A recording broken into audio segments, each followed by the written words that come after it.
കെഎസ്ആർടിസിയിൽ വികസനങ്ങൾ ആവോളം തുടരുമ്പോഴും യാതൊരു വികസനവുമില്ലാത്ത ചില ഡിപ്പോകൾ ഇന്നും നമ്മുടെ നാട്ടിലുണ്ട്. തിരുവനന്തപുരം ജില്ലയിലെ തീരപ്രദേശമായ വിഴിഞ്ഞം ഡിപ്പോയിൽ യാത്രക്കാർക്ക് നേരെ നടക്കാൻ പോലും പറ്റാത്ത സാഹചര്യമാണ്. ഡിപ്പോയുടെ പരിസരം മുഴുവൻ എങ്ങും കുണ്ടും കുഴിയും നിറഞ്ഞിരിക്കുന്നു. മഴക്കാലമായിട്ടും ഡിപ്പോയിലെ കുഴികൾ മൂടാനോ ടാർ ചെയ്യാനോ അധികൃതർ തയ്യാറായിട്ടില്ല. സാധാരണ ഈ കുളങ്ങളൊക്കെ കാണുന്ന സമയത്ത് ഒന്ന് കുളിച്ചേക്കാം എന്നൊക്കെ ആഗ്രഹിച്ച് നടക്കുന്ന ആൾക്കാരല്ലേ നമ്മൾ ഓരോരുത്തരും. എന്നാൽ ഈ ഒരു കുളം കണ്ട് ആരും ആ രീതിയിലുള്ള മോഹങ്ങളൊന്നും വെക്കണ്ട. ഇത് കുളമല്ല, പകരം നിലവിലെ KSRTC ഡിപ്പോയിലെ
ബാത്റൂം ക്ലീൻ ചെയ്യില്ല, അങ്ങനെയുള്ള പ്രശ്നങ്ങൾ.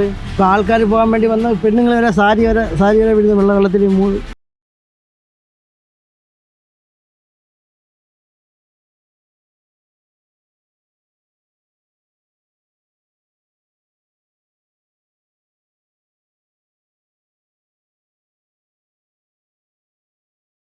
കഴിഞ്ഞ ഒരാഴ്ച മുമ്പ് ഡിപ്പോക്കകത്തെ കുഴിയിൽ വീണ് വനിതാ കണ്ടക്ടറുടെ കാലൊടിഞ്ഞിരുന്നു. KSRTC ഡിപ്പോയിലെ ജീവനക്കാർക്ക് പോലും ഇത്തരം ബുദ്ധിമുട്ടുകൾ അനുഭവിക്കേണ്ടി വന്നെങ്കിൽ സാധാരണക്കാരുടെ അവസ്ഥ എന്താകും? ഇരുട്ടിൽ പോലും റോഡേതാ കുഴിയേതാ എന്ന് ടോർച്ചും കത്തിച്ചു നടക്കേണ്ട കാലം അതിക്രമിച്ചു.